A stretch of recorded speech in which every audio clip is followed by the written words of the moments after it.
ఉగాది తర్వాత శని సంచారంలో మార్పు వల్ల 12 రాసుల్లో 3 రాసుల వాళ్ళకి సంవత్సరం మొత్తం విశేషమైన రాజయోగం పట్టబోతోంది.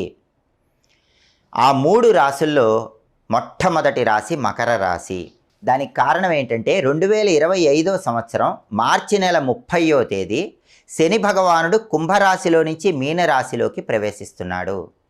మకర రాశి నుంచి లెక్కబెట్టినప్పుడు మకరం, కుంభం, మీనం. శని సంచారంలో మార్పు జరిగిన మీనరాశి 3వ రాశి అవుతుంది. అంటే మకర రాశి వాళ్ళకి ఉగాది తర్వాత శని భగవానుడు తృతీయంలో 3వ స్థానంలో సంచారం చేస్తున్నాడు. ఇది విశేషమైన రాజయోగాన్ని కలిగిస్తుంది.